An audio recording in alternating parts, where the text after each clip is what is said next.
నమస్తే అండి. శ్రీమతి ఎద్దనపూడి సులోచన రాణి గారి సహజీవన నవల 13వ భాగానికి స్వాగతం అండి.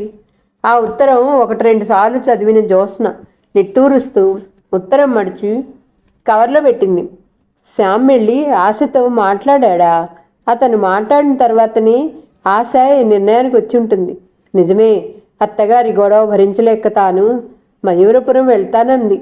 ఈ మాట వినగానే శ్యామ్కి చాలా కోపం వచ్చింది. పళ్ళ బిగువన కోపం ఆపుకుంటూ, అవునులే, నాకంటే ఆ పసిపిల్లే నీకు ఎక్కువ కదూ, ఓకే, నీ ఇష్టం, ఎలా ఉంటే అలాగే చెయ్యి అన్నాడు. 2 రోజుల తర్వాత ఆశ దగ్గర నుంచి ఈ ఉత్తరం వచ్చింది. అంటే అతను వెళ్ళి తను ఎంతగా మొండిగా ప్రవర్తిస్తుందో ఆశకి చెప్పుంటాడు. జ్యోత్స్న చాలాసేపు ఆలోచనలో పడినట్టుగా కూర్చుండిపోయింది. తర్వాత లేచి పాపని స్నానం చేయించి పౌడర్ వేసి తలదువి బట్టలేసింది. పాప బొమ్మలు బట్టలు సూట్ కేసులో సర్దింది. ఆ పనులు చేస్తున్నంతసేపు జ్యోత్స్న మనసు ఆలోచిస్తూనే ఉంది. జీవితం అంటే ఇంతే, రాజీ పడక తప్పదేమో. శ్యామ్ సుందరి కోసం తాను రాజీ పడి తీరాలి అనుకోసాగింది. 5 గంటలు అవగానే పాపను తీసుకొని సూట్ కేసు పట్టుకొని ట్యాక్సీలో ఆశ ఇంటికొచ్చింది. పని మనిషి ఉంది ఇంట్లో. అమ్మగారు బజారు వెళ్ళారు, వస్తారు, రండి కూర్చోండి అంటూ చాలా మర్యాద చేసింది. జ్యోత్స్న కూర్చుంది. ఆశ ఇల్లు మారి 4 రోజుల పైనే అయింది. ఆశ ఇదివరకటి ఇంటికి ఈ ఇంటికి పోలికే లేదు. ఇది అతి సామాన్యంగా 2 గదుల పోర్షన్. ఇంట్లో సామాను కూడా చాలా నిరాడంబరంగా ఉంది. ఆ ఇల్లు ప్రస్తుతం ఆశ గడుపుతున్న జీవితానికి ప్రతీకలా ఉంది. ఏ మనిషికైనా జీవితం ఒకే రకంగా గడవాలి, ఎగుడు దిగుళ్ళు ఉండకూడదు. జ్యోత్స్న టైం చూసుకుంది. 6 అయింది. ఆశ ఇంకా రాలేదు. పాపని అక్కడ వదిలి వద్దామా అనుకుంది. కానీ ఆశ రాకుండా ఎలా? పుస్తకాలు తీసి తిరగేస్తూ కూర్చుంది. కాస్తగా ఊహ తెలుస్తున్న పాప వీధి వైపు చేయి చూపిస్తూ ఇంటికి పోదామని మారం చేయసాగింది. కొద్ది రోజులు చాలా కష్టమే. ఆశ దగ్గర అలవాటు పట్టడానికి ఎన్ని రోజులు పడుతుందో అనుకోసాగింది. గడియారం 7 గంటలు కొట్టడం విని ఉలిక్కిపడి చూసింది. చీకటైంది. అమ్మగారు పాపకి బొమ్మలు బట్టలు కొనటానికి వెళ్ళారు.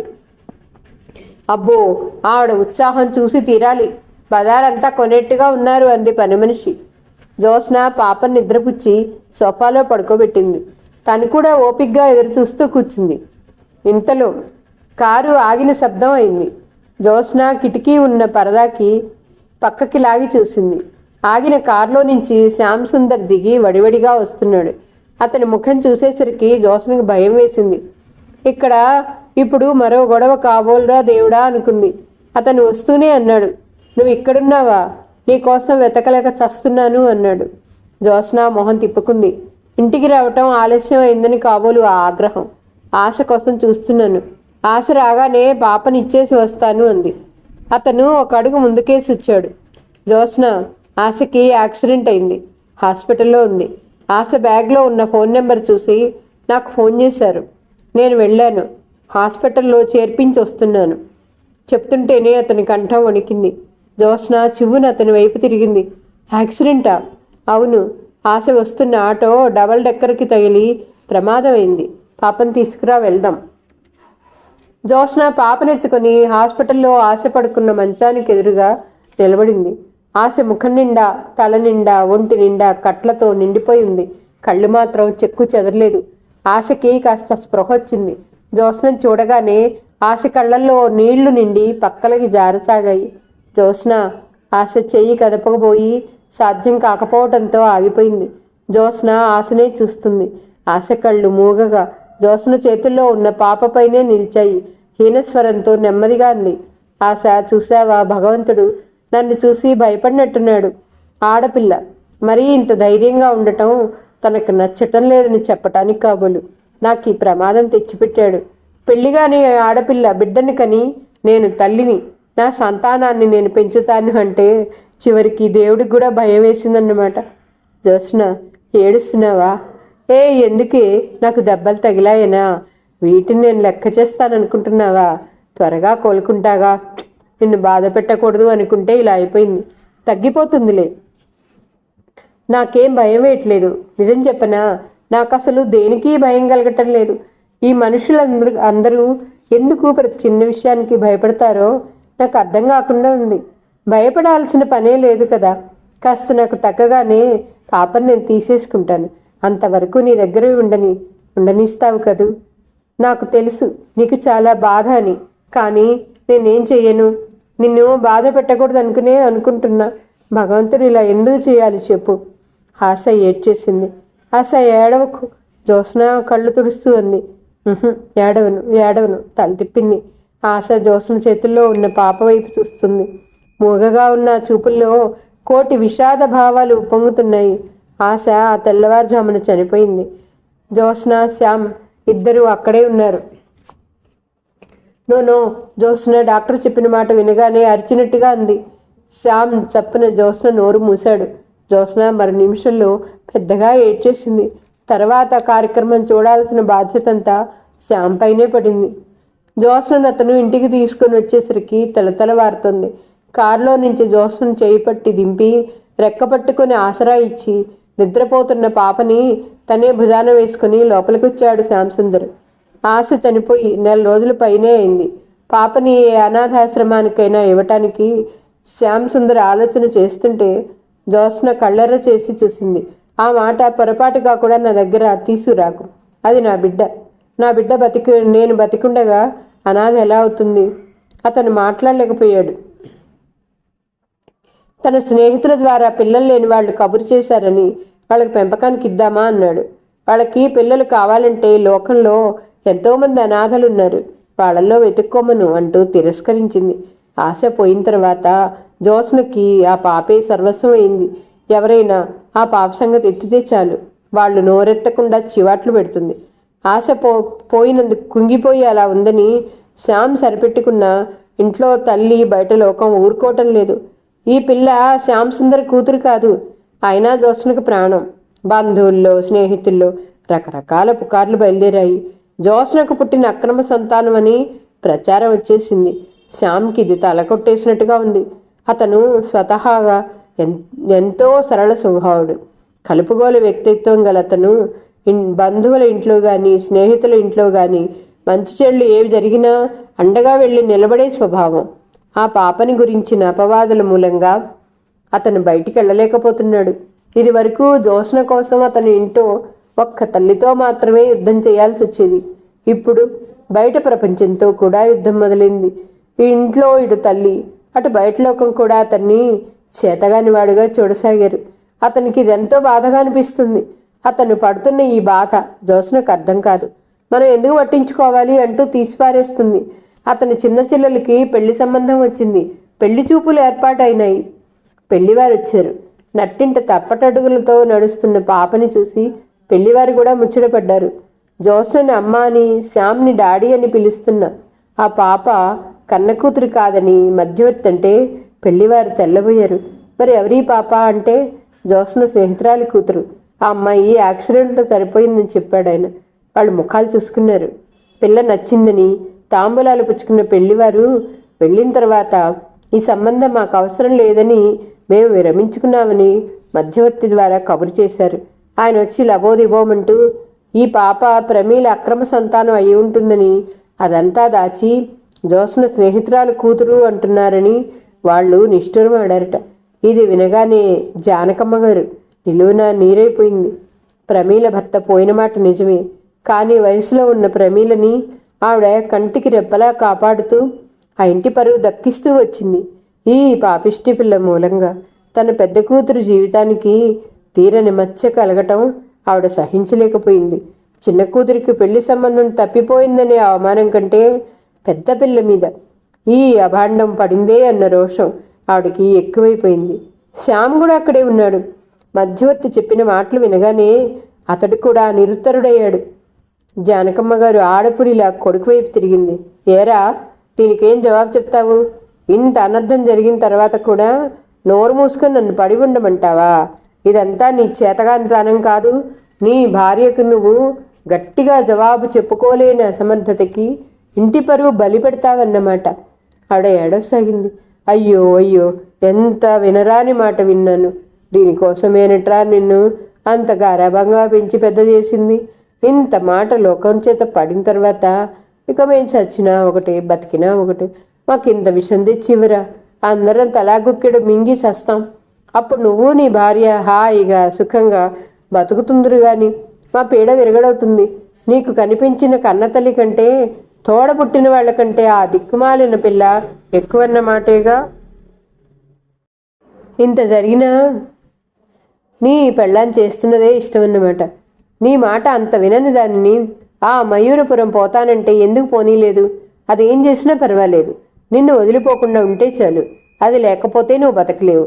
చూడరా దీని ముఖం ఒక్కసారి చూడు. ఆవిడ ప్రమీల చెయ్యి పట్టి లాగి శ్యామ్ సుందర్ ముందుకు తోసింది. ఇంత మాట పడిన తర్వాత దీన్ని లోకం బతకనిస్తుందా? ఈ చిన్నదానికి ఇక జన్మలో పెళ్ళవుతుందా? ఇదంతా నా కర్మరా. నీలాంటి వాడిని కన్నందుకు నేను పొందే ప్రతిఫలం. ఆవిడ నుదురు కుర్చీకేసి కొట్టుకోసాగింది. ప్రమీల చెల్లెలు ఇద్దరూ తల్లిని బలవంతంగా ఆపటానికి ప్రయత్నిస్తుంటే ఆ పని కూడా మర్చిపోయినట్టు కూర్చుండిపోయాడు శ్యామ్ సుందర్. అతనికి వెన్నెముక విరిగినట్టుగా ఉంది. తను ఏం చేస్తున్నాడు?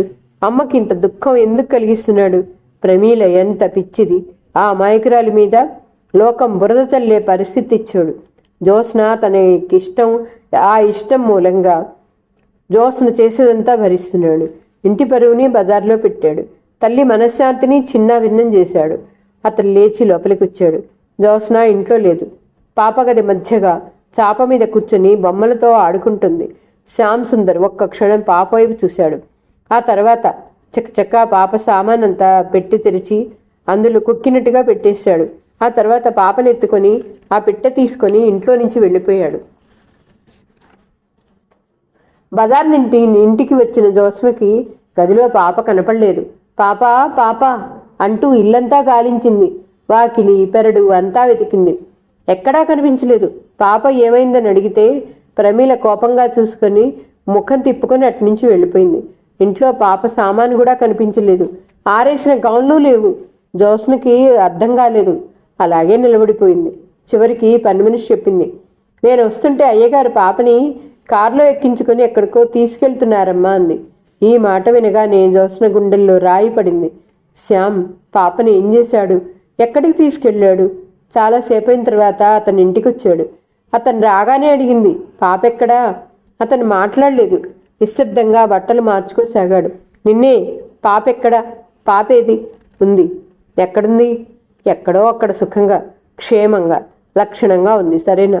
జ్యోత్స్న అతని దగ్గరికి వచ్చి అతను షర్టు 2 చేతులతో గట్టిగా పట్టుకుంది. ఎక్కడుంది? ఆ కళ్ళల్లో నుంచి నిప్పులు రాలుతున్నాయి.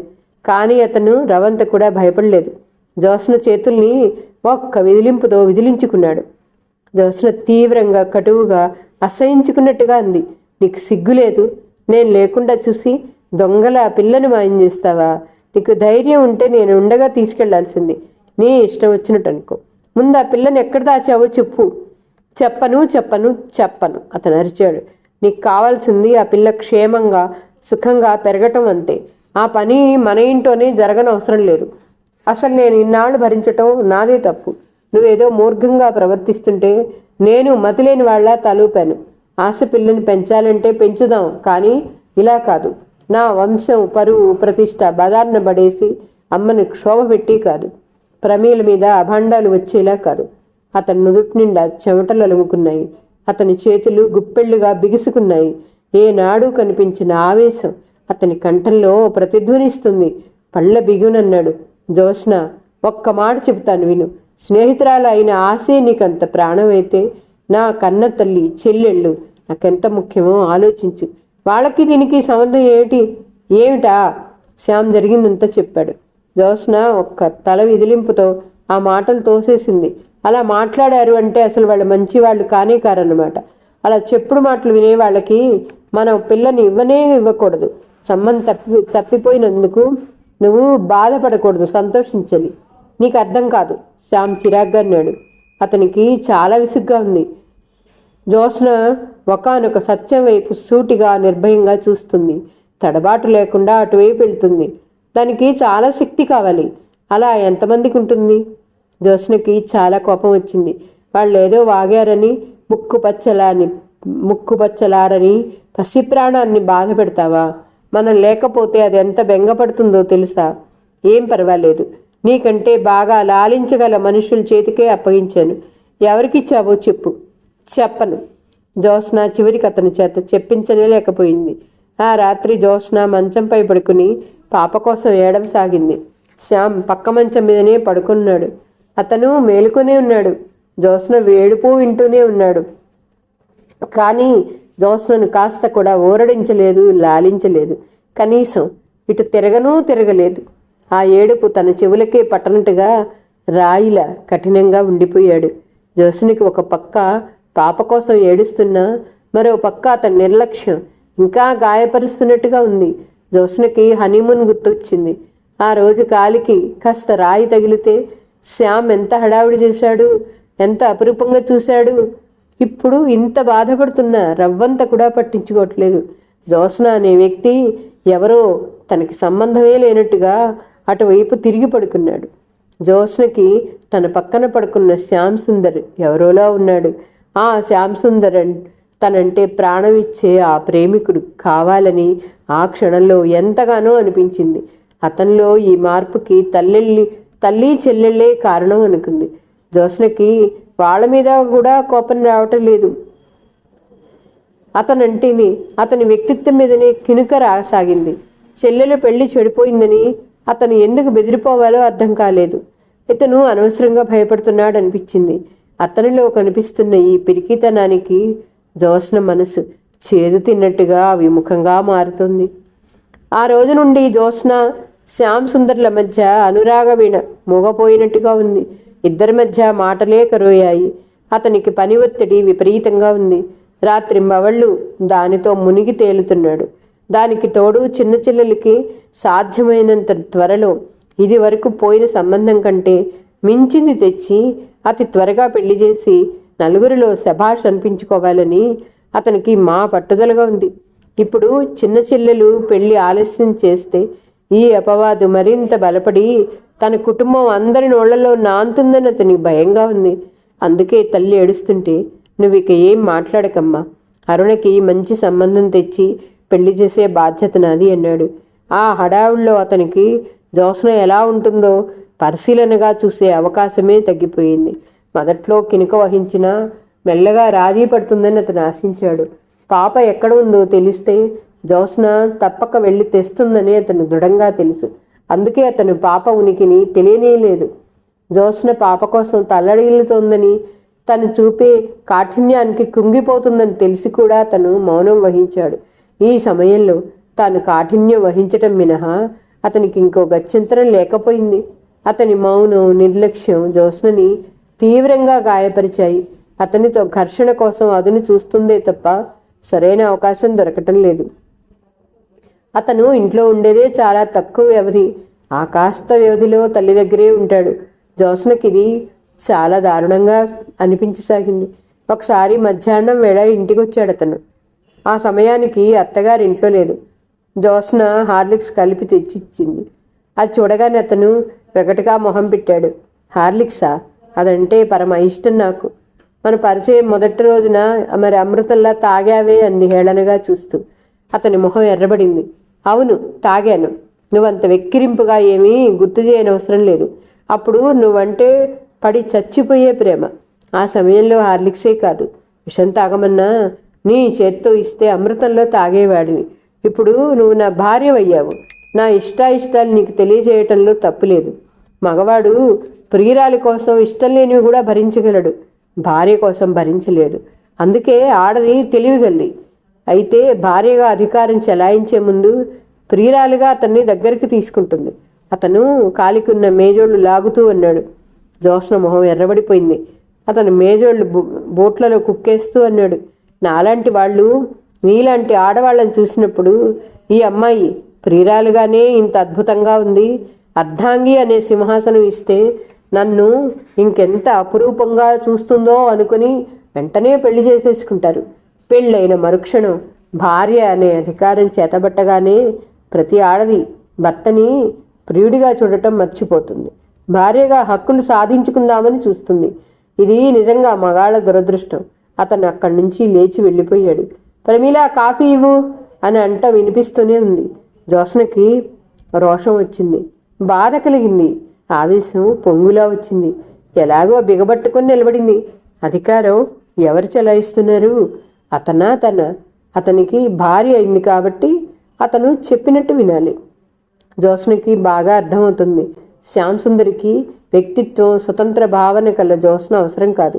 అతనికి భార్య అనే బొమ్మ కావాలి. అతను గీసిన హద్దుల్లో తను ఎమడటం లేదనేగా అతని సాధింపు. నా ప్రాణం పోయినా మీ చేతుల్లో కీలుబొమ్మని కాలేను అనుకుంది. ఒకసారి అవకాశం దొరికినప్పుడు జ్యోత్స్న అనేసింది, నేను మయూరపురం వెళ్ళిపోతాను. వెళ్ళిపో. ఆ మాటలో రవంత కూడా సంకోచం లేదు. జ్యోత్స్న అతన్నే చూస్తుంది. అతను అన్నం తిని లేచి వాష్ బేసిన్ దగ్గర చెయ్యి కడుక్కుంటూ అన్నాడు, చూడు, మాటిమాటికి నువ్వు నన్ను బెదిరించిన అవసరం లేదు. ఇక్కడి పద్ధతులు నీకు నచ్చకపోతే నువ్వు నిరభ్యంతరంగా వెళ్ళొచ్చు. కానీ ఒకటి మాత్రం గుర్తుంచుకో, ఒకసారి వెళ్ళావా ఇక తిరిగి రావటానికి వీల్లేదు. అహం అనేది నీకే కాదు, నాకు కూడా చాలా ఉందని తెలుసుకో. జ్యోత్స్న అతని సమాధానం విని నోట మాట రానట్టుగా నిలబడిపోయింది. రోజులు గడుస్తున్నాయి. అత్తగారు, ఆడపడుచులు పేరుకు మాట్లాడటమే తప్ప చాలా ముక్తసరిగా ప్రవర్తిస్తున్నారు. శ్యామ్ సుందర్ తీరుబడే లేనట్టు ప్రవర్తిస్తున్నాడు. ఈ ఇంట్లో తను ఎందుకుంటున్నట్టు? శ్యామ్ సుందర్ ప్రేమాభిమానాలు కొరవడిన తర్వాత ఇంకా ఉండటం తన అమాయకత్వం కాదా, సిగ్గులేనితనం కాదా? అన్నట్లుగానే శ్యామ్ సుందర్ అరుణకి ఇంకో పెళ్లి కొడుకుతో పెళ్లి ఖాయం చేశాడు. పోయిన సంబంధం కంటే ఈ సంబంధం అన్ని విధాలా చాలా గొప్పదే. వాళ్ళందరూ పెళ్లి హడావిడిలో ఉన్నారు. ఇంటికి బంధువులు ఎవరైనా వచ్చినప్పుడు అత్తగారు జ్యోత్స్నతో ఎంతో ఆత్మీయంగా, కలుపుగోలుతనంగా, ప్రేమగా మాట్లాడుతుంది వాళ్ళ ముందు. నాకు నా కోడలికి ఎలాంటి అరమరికలు లేవు సుమా అన్నట్టు ప్రవర్తిస్తుంది. వాళ్ళు వెళ్ళగానే మళ్ళీ మామూలే. జ్యోత్స్నకిది కంపరంగా ఉంది. ఈ నటన ఎందుకు అనిపించసాగింది. ఒకసారి వాళ్ల ముందే, మీరు అంతగా నటించిన అవసరం లేదులేండి అంది. వచ్చిన చుట్టాలు తెల్లబోయారు. జానకమ్మ గారి మొహం కత్తివేటుకి నెత్తిరి చుక్కలేనట్టయింది. ఆ రోజు కూడా ఇంట్లో చాలా రగడైంది. పెద్దవాళ్ళని గౌరవించటం నేర్చుకో, శ్యామ్ మందలించాడు. ఇలాంటి పెద్దవాళ్ళని ఎలా గౌరవించాలో నాకు తెలుసు అంది. నోర్ముయ్, పిచ్చిగా మాట్లాడుకన్నాడు. నువ్వు ముందు నోరు జాగ్రత్తగా పెట్టుకొని మాట్లాడు. ఇద్దరి మధ్య మాట పెరిగింది. శ్యామ్ పింతల్లి పెత్తల్లి వినోదంగా చూస్తున్నారు. ఎందుకో గాని ఆ రోజు శ్యామ్ సుందర్ చాలా అసహనంగా ఉన్నాడు. ఉండదలుచుకుంటే ఈ ఇంటి గౌరవం నీది అనుకొని ఉండన్నాడు. లేకపోతే రెట్టించింది, నీకు నాకు సంబంధం లేదు. అదే ఆ మాట నీ నోటి నుంచి ఎప్పుడొస్తుందా అనే ఎదురు చూస్తున్నాను. నీ చేత ఆ మాట అనిపించుకున్న తర్వాత ఇంకా ఈ ఇంట్లో ఉండటానికి నేనే సిగ్గులేని దాన్ని కాదు. ఇప్పుడే వెళ్ళిపోతాను. శ్యామ్ సుందర్ బాగా రెచ్చిపోయాడు. అతను ఏది వద్దంటాడో అదే చేస్తుంది. జ్యోత్స్న దేనికోసం బాధపడతాడో అక్కడే ఇంకా గాయపరుస్తుంది. ఇంట్లో బంధువులు ఉన్నారని కూడా లేకుండా అలా మాట్లాడుతుందా? అతనిలో పురుషాహంకారం దెబ్బతింది. అతని సహనం అంతరించిపోయింది. వెళ్ళిపో. నువ్వు పోతే నీలాంటి వాళ్ళని నలుగురిని భార్యలుగా తెచ్చుకోగలను అరిచాడు. అన్న వెంటనే జ్యోత్స్న అతని చెంప చెళ్ళుమనిపించింది. జ్యోత్స్న కళ్ళల్లో నిప్పులు రాల్తాయేమో అన్నంత ఎర్రగా వాడిగా ఉన్నాయి ఆ చూపులు. శ్యామ్ చెంప పట్టుకుని నిశ్చేష్లా నిలబడిపోయాడు. అత్తగారు అప్పర కాళిలా విరుచుకుపడింది. వాణ్ణి కొడతావుటే నువ్వు మనిషివేనా, ఆడదానివేనా? అయ్యో అయ్యో ఆవిడ అరుపులు ఇల్లంతా ప్రతిధ్వనిస్తున్నాయి. జ్యోత్స్న ఆవిడ మాటలు లక్ష్యపెట్టలేదు. చరచర తన గదిలోకి వెళ్ళింది. ఇంట్లో బంధువులంతా చోద్యం చూస్తున్నట్టు నిలబడున్నారు. జ్యోత్స్న పెట్టె తీసుకొని ఆ ఇంటి నుండి ఎలా వచ్చిందో, బస్ ఎక్కిందో ఆమెకి తెలియదు. గదిలో గబాలన ఏదో పడిన శబ్దమైంది. జ్ఞాపకాల సుడుల్లో గిరగిరా తిరుగుతూ వాటిలో లీనమై ఉక్కిరి బిక్కిరైపోతూ తను ఎక్కడుందో, ఏం చేస్తుందో సర్వం మర్చిపోయినట్టుగా కిటికీ దగ్గర నిలబడి ఉన్న జ్యోత్స్న గదిలో పెద్దగా అయిన శబ్దానికి ఈ లోకంలోకి వచ్చినట్టుగా తిరిగి చూసింది. గదిలో టేబుల్ పై పెట్టిన కాఫీ గ్లాసుని పిల్లి పడదోసింది. జ్యోత్స్న సగం తాగి వదిలేసిన కాఫీ అంతా నేల మీద ఒలికింది. జ్యోత్స్న వచ్చి గ్లాస్ తీసి టేబుల్ మీద పెట్టింది. కింద నుండి సుబ్బులు కేకబెట్టింది. అమ్మాయి గారు, మిమ్మల్ని స్నానానికి రండి, బామ్మగారు పిలుస్తున్నారంది. జ్యోత్స్న గదిలో నుంచి కదిలి ఒక్కొక్క మెట్టి దిగొచ్చింది. జ్యోత్స్నకు ఆకలి లేదు. తాను భోంచేయనంటే బామ్మ ఊరుకోదు. ఆవిడ తృప్తి కోసం ఎంగిలిపడి మళ్ళీ పైకొచ్చేసింది. జ్యోత్స్న వచ్చి మంచం మీద పడుకుంది. తను రావటం తనకి న్యాయంగానే తోస్తుంది. శ్యామ్ భర్త అనే అధికారంతో అతని అభిప్రాయాలు బలవంతంగా తన నెత్తి మీద నొద్దటానికి ప్రయత్నించాడు. తను ఎదురు తిరిగింది. తానే కాదు, తన స్థానంలో ఉన్న ఏ ఆడపిల్లైనా అదే పని చేస్తుందని జ్యోత్స్న నమ్మకం. అతను అంత హీనంగా మాట్లాడిన తర్వాత కూడా ఇంకా అక్కడే ఉంటే ఆ అమ్మాయి ఆడపిల్ల కాదు, జీవశవం అన్నమాట.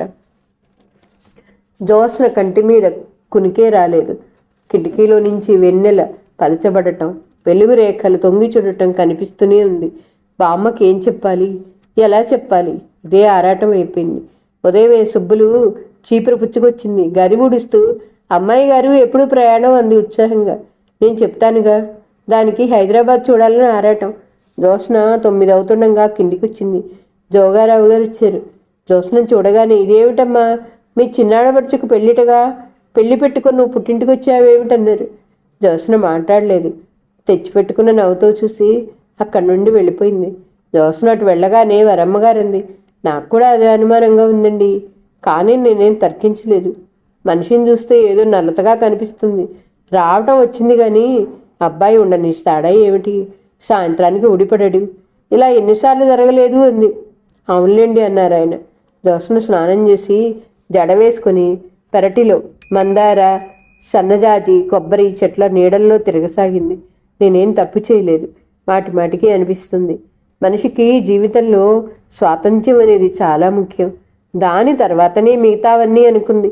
అనుకూలుడైన భర్త దొరికితేనే ఆ సంసారం ఆనందంగా సాగుతుంది, లేకుంటే ఘర్షణలమయం.